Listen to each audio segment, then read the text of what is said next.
ಶ್ರಾವಣ ಮಾಸದಲ್ಲಿ ಅಥವಾ ಚಾತುರ್ಮಾಸದಲ್ಲಿ ಒಂದೇ ಒಂದು ದಿನ ಈ ಎಲೆಯ ಮೇಲೆ ಊಟ ಮಾಡಿದರೆ ಜೀವನ ಪೂರ್ತಿ ಧನವಂತರಾಗ್ತೀರಾ. ಸಾಕ್ಷಾತ್ ಶಿವ ಹಾಗೂ ವಿಷ್ಣುವಿನ ಅನುಗ್ರಹ ಈ ಎಲೆಯಿಂದ ದೊರೆತು ನಿಮ್ಮ ಕಷ್ಟಗಳೆಲ್ಲ ದೂರವಾಗುತ್ತದೆ. ಜೀವನದ ಕಠಿಣ ಕಷ್ಟಗಳನ್ನು ದೂರ ಮಾಡಿ ಸ್ವರ್ಗ ಪ್ರಾಪ್ತಿಯಾಗುವಂತೆ ಮಾಡುವ, ಭಗವಂತನ ಪರಿಪೂರ್ಣ ಕೃಪೆ ಸಿಗುವಂತೆ ಮಾಡುವ ಈ ವಿಶೇಷ ಎಲೆ ಯಾವುದು, ಯಾವ ಕಾರಣಕ್ಕಾಗಿ ಈ ಎಲೆಯ ಮೇಲೆ ಈ ಮಾಸದಲ್ಲಿ ಭೋಜನ ಮಾಡಲೇಬೇಕು ಎಂದು ಇವತ್ತಿನ ಈ ವಿಡಿಯೋದಲ್ಲಿ ಸಂಪೂರ್ಣವಾಗಿ ತಿಳಿಸಿಕೊಡ್ತೀವಿ. ಬನ್ನಿ, ನೀವಿನ್ನು ನಮ್ಮ ದೇಗುಲ ದರ್ಶನ ಕರ್ನಾಟಕ ಚಾನಲ್ನ ಸಬ್ಸ್ಕ್ರೈಬ್ ಮಾಡ್ಕೊಂಡಿಲ್ಲ ಅಂದರೆ ಈ ಕೂಡಲೇ ಸಬ್ಸ್ಕ್ರೈಬ್ ಮಾಡಿಕೊಂಡು ಪಕ್ಕದಲ್ಲೇ ಕಾಣುವಂತಹ ಬೆಲ್ ಬಟನ್ ಒತ್ತಿದ್ರೆ ನಾವು ನೀಡುವ ಪ್ರತಿಯೊಂದು ದೈವ ಮಾಹಿತಿಗಳು ಉಚಿತವಾಗಿ ನಿಮ್ಮ ಮೊಬೈಲ್ಗೆ ಬರುತ್ತೆ. ಮನುಷ್ಯನ ಸರ್ವ ವಿಧವಾದ ಪಾಪಗಳನ್ನು ನಾಶ ಮಾಡುವ ಶಕ್ತಿ ಈ ಎಲೆಗಿರುತ್ತದೆ. ಈ ಎಲೆಯ ಮಹಿಮೆಯನ್ನು ಸ್ವತಃ ಶಿವನೇ ಸ್ಕಂದ ಪುರಾಣದಲ್ಲಿ ವಿವರಿಸಿದ್ದಾನೆ. ಸ್ವತಃ ತಾನೇ ಕಿತ್ತು ತಂದ ಅಥವಾ ತಾನೇ ತಯಾರಿಸಿದ ಈ ಎಲೆಗಳಲ್ಲಿ ಊಟ ಮಾಡುವವನಿಗೆ ಒಂದು ವರ್ಷ ಪೂರ್ತಿ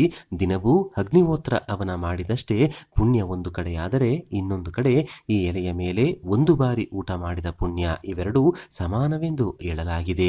ಈ ಎಲೆಯ ಬಗ್ಗೆ ಎಲ್ಲರಿಗೂ ಗೊತ್ತೇ ಇರುತ್ತದೆ. ಆದರೆ ಈ ಎಲೆಯ ಮೇಲೆ ಈ ಶ್ರಾವಣ ಅಥವಾ ಚಾತುರ್ಮಾಸದಲ್ಲಿ ಭೋಜನ ಮಾಡಿದರೆ ಸಿಗುವ ಪುಣ್ಯ ಮಾತ್ರ ಗೊತ್ತಿರೋದಿಲ್ಲ.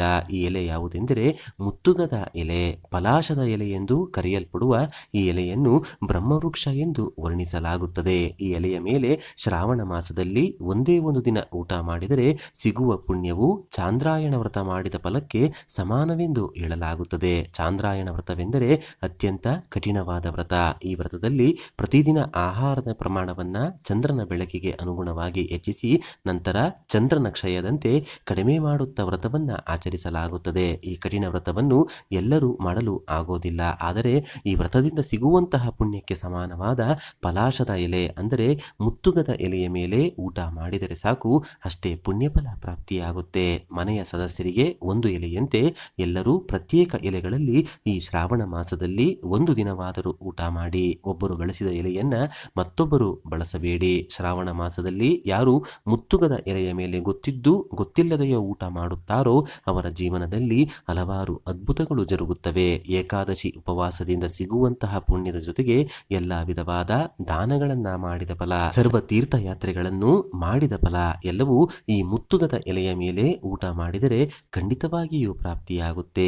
ತ್ರಿರಾತ್ರ ವ್ರತ ಎಂದು ಒಂದು ವ್ರತವನ್ನ ಮಾಡಲಾಗುತ್ತೆ. ಯಾವುದೇ ಪರ್ವದಿನಗಳಲ್ಲಿ, ನವರಾತ್ರಿಗಳಲ್ಲಿ ಮಾಡುವಂತಹ ಸಪ್ತಮಿ, ಅಷ್ಟಮಿ, ನವಮಿ ದಿನದ 3 ರಾತ್ರಿಗಳ ವ್ರತವನ್ನು ತ್ರಿರಾತ್ರ ವ್ರತ ಎಂದು ಕರೆಯುತ್ತಾರೆ. ನೀವು ಒಂದೊಂದು ಸಲ ಮುತ್ತುಗದ ಎಲೆಯ ಮೇಲೆ ಊಟ ಮಾಡಿದರೂ ತ್ರಿರಾತ್ರಿ ವ್ರತವನ್ನ ಮಾಡಿದ ಅಖಂಡ ಪುಣ್ಯಫಲ ಪ್ರಾಪ್ತಿಯಾಗುತ್ತೆ. ಈ ಎಲೆಯ ಜೊತೆಗೆ ಇನ್ನೊಂದು ಎಲೆಯ ಮೇಲೆ ಊಟ ಮಾಡಿದರೆ ಸಿಗುವ ಪುಣ್ಯದ ಬಗ್ಗೆಯೂ ನಮ್ಮ ಪುರಾಣಗಳಲ್ಲಿ ಉಲ್ಲೇಖವಿದೆ. ಆ ಎಲೆ ಯಾವುದೆಂದರೆ ತಾವರೆಯ ಎಲೆ, ಕಮಲದ ಎಲೆ. ಯಾರು ಕಮಲದ ಎಲೆಯ ಮೇಲೆ ಭೋಜನ ಮಾಡುತ್ತಾರೋ ಅವರು ಎಂದಿಗೂ ನರಕವನ್ನ ನೋಡುವುದಿಲ್ಲ ಎಂದು ಹೇಳಲಾಗುತ್ತೆ. ತಾವರೆಯ ಎಲೆಯ ಮೇಲೆ ಊಟ ಮಾಡಿದ ಬ್ರಾಹ್ಮಣರು ವೈಕುಂಠ ಸೇರುತ್ತಾರೆ, ಇತರರು ಸ್ವರ್ಗ ಸೇರುತ್ತಾರೆ ಎಂಬ ವಿಶೇಷ ವರ್ಣನೆ ಇದೆ. ಮುತ್ತುಗದ ಎಲೆ ಸಿಗದಿದ್ದರೆ ಕಮಲದ ಎಲೆಯ ಮೇಲಾದರೂ ಈ ಶ್ರಾವಣದ ಮಾಸದಲ್ಲಿ ಅಥವಾ ಚಾತುರ್ಮಾಸದಲ್ಲಿ ಕೆಲ ದಿನಗಳ ಕಾಲ ಭೋಜನ ಮಾಡಿ. ದಿನಕ್ಕೆ 2 ಬಾರಿ ಊಟ ಮಾಡುವವರು 2 ಸಲ ಮುತ್ತುಗದ ಎಲೆ ಅಥವಾ ಕಮಲದ ಎಲೆಯ ಮೇಲೆ ಊಟ ಮಾಡಿ.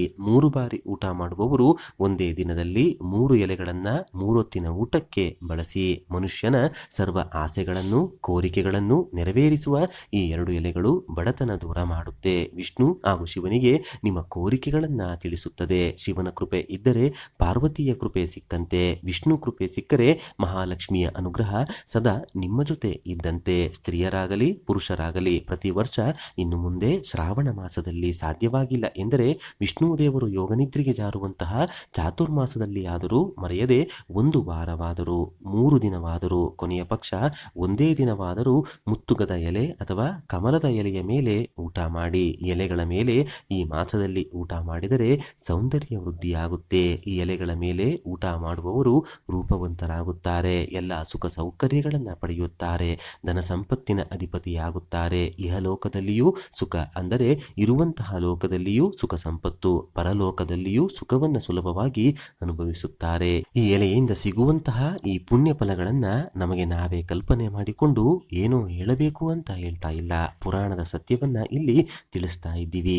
ಈ ಎಲೆಗಳ ಮಹಿಮೆ ಸಾಕಷ್ಟು ಗ್ರಂಥಗಳಲ್ಲಿದ್ದು ಅವುಗಳಲ್ಲಿ ಕೆಲವು ಮಹಿಮೆಯನ್ನು ಮಾತ್ರ ಮೊದಲ ಬಾರಿಗೆ ನಮ್ಮ ದೇಗುಲ ದರ್ಶನ ಕರ್ನಾಟಕ ಚಾನಲ್ ಮೂಲಕ ಎಲ್ಲರಿಗೂ ತಿಳಿಸ್ತಾ ಇದ್ದೀವಿ. ಮುತ್ತುಗದ ಎಲೆ ಎಲ್ಲಾ ಕಡೆ ಅಂಗಡಿಗಳಲ್ಲಿದ್ದರೆ ಕಮಲದ ಎಲೆಗಳು ಸಿಟಿಯಲ್ಲಿ ಇರೋರಿಗೆ ಸಿಗೋದು ಸ್ವಲ್ಪ ಕಷ್ಟವಾಗುತ್ತೆ. ಶಿವನು ಸ್ಕಂದ ಪುರಾಣದಲ್ಲಿ ತಿಳಿಸಿರುವ ಈ ಎಲೆಗಳ ಅದ್ಭುತ ಮಾಹಿತಿ ನಿಮಗೆ ಇಷ್ಟವಾದರೆ ತಪ್ಪದೆ ಜೈ ಮಹಾಶಿವ ಜೈ ಮಹಾವಿಷ್ಣು ಅಂತ ಬರೆದು ಎಲ್ಲರಿಗೂ ಈ ವಿಡಿಯೋನ ಶೇರ್ ಮಾಡಿ, ವಿಡಿಯೋಗೆ ಒಂದು ಲೈಕ್ ಕೊಡಿ. ತಾಯಿ ಮಹಾಲಕ್ಷ್ಮಿ ದೇವಿಯು ನಿಮ್ಮೆಲ್ಲ ಬಡತನ, ಹಣದ ಕಷ್ಟ, ಆರೋಗ್ಯದ ಕಷ್ಟಗಳನ್ನು ದೂರ ಮಾಡಲಿ ಅಂತ ಹೇಳ್ತಾ ಇವತ್ತಿನ ಈ ವಿಡಿಯೋನ ಇಲ್ಲಿಗೆ ಮುಗಿಸ್ತಾ ಇದ್ದೀವಿ. ಮುಂದಿನ ಬಾರಿ ಮತ್ತೊಂದು ವಿಶೇಷ ದೈವ ಮಾಹಿತಿಯೊಂದಿಗೆ ನಮ್ಮ ದೇಗುಲ ದರ್ಶನ ಕರ್ನಾಟಕ ಚಾನಲ್ ಮೂಲಕ ಭೇಟಿಯಾಗೋಣ.